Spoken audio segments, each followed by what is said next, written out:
I never imagined a quiet afternoon by my lake would turn into one of the most outrageous encounters of my life. The sun was low, spilling gold across the water when I noticed a car creeping down my driveway. At first, I thought maybe a friend dropped by and a kid, no more than 10, hopped out and strutted toward the water like he owned the place. I froze. He wasn't just some random kid, was Karen's son. The same Karen from the HOA who'd made my life miserable over and over. And now her boy was acting like my land was his personal playground. I called out, trying to keep my tone calm but firm. "Hey, this is private property. You can't be here." The kid stopped, looked at me like I was the crazy one, then smirked and said, "Mom told me I don't have to follow the rules." My stomach dropped. I'd dealt with Karen's entitlement before, but hearing her use her own kid as a pawn, that was a new low. I stepped closer. "Your mom doesn't make the rules here. This is my property, and you need to leave." He just laughed, like I told him a bad joke. And that's when I noticed the phone sticking out of his pocket. A gut feeling hit. Mayhay was already texting Karen, setting me up to look like the bad guy. I knew I had to keep control. I walked to the water's edge, steadying my voice. "Listen, I don't want trouble. Go back to the car, or I'll have to involve the police." His smirk faltered for just a second, and right then, Karen appeared at the top of the driveway, furious, waving her arms. "You can't treat my son like that," she shouted. I took a slow breath. I'm not treating him any kind of way. I am protecting my property. He can't just walk in here because you say so. She puffed up, convinced she could steamroll me like always. But I wasn't budging.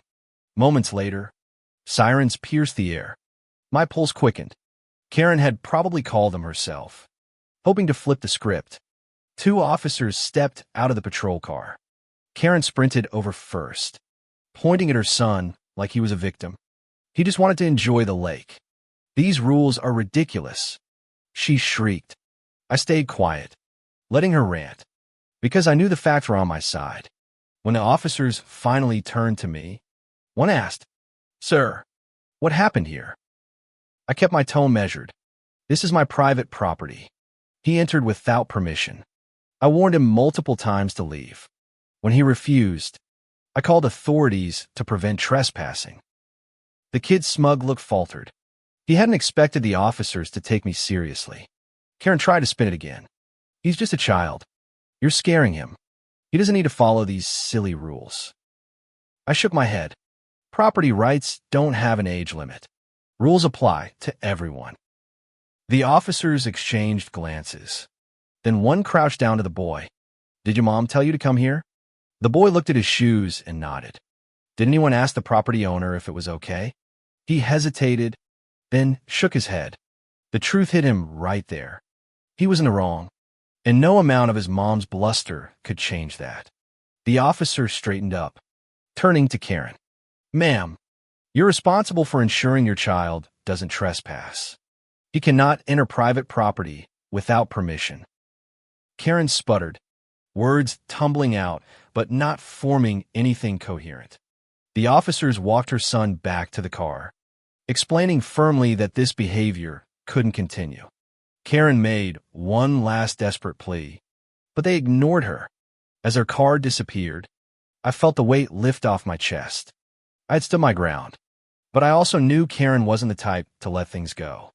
That evening, I spotted her pacing on her driveway, phone glued to her ear, clearly ranting to someone, probably another HOA member, or maybe even a lawyer. I stayed quiet on my side, refusing to let her drag me into another scene. But later, I caught her at the far edge of my property, motioning for her son to inch closer to the lake. She was testing me again.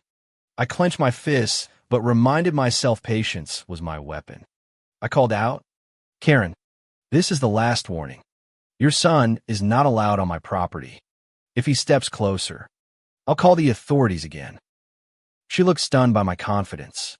"Oh, come on. He's just a kid. You're overreacting." I ignored the bait, repeated my warning, but then I noticed her fumbling in her bag, and my chest tightened. Was she planning a stunt? I didn't wait to find out. I dialed the non-emergency police line, calmly explaining the situation. Within minutes, sirens echoed again. Her son froze when he saw the patrol car, his earlier bravado gone. The officers, already briefed from before, wasted no time. "Ma'am, this has to stop." One said firmly, "If your son trespasses again, there will be legal consequences."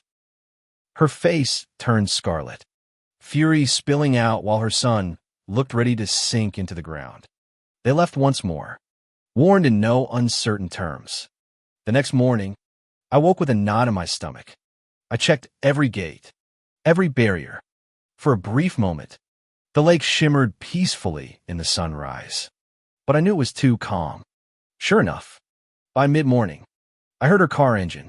Karen rolled up the driveway, her son in the passenger seat, both looking defiant.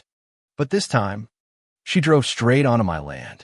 I stepped forward, phone in hand, already recording. "Karen, stop right there. You're trespassing." She didn't even slow down. I immediately dialed 911. "I have trespassers on my property. They're driving recklessly and refusing to leave." I reported. Her son tried to jump out of the car, maybe thinking he could run to the water, but I blocked his path from a safe distance. His confidence crumbled into panic. When the officers arrived, they didn't waste a second. They looked at Karen, then back at me. "Ma'am, you've been warned repeatedly. This is trespassing and reckless behavior. Leave immediately or we'll take further action." Karen argued, but the officers weren't having it. They escorted her and her son off my land, making it crystal clear that any future attempts would bring legal consequences. As her car disappeared, I finally felt relief sink in. The tension that had built for days melted away, replaced with quiet satisfaction.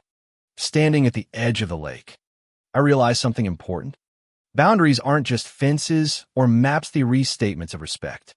If you don't defend them, they'll be trampled. Karen and her son learned that lesson, though I doubt she'll ever admit it. As the sun sank over the water that night, shimmering and calm once again, I knew the real victory wasn't just keeping my lake safe. It was standing firm against arrogance, proving that rules apply to everyone.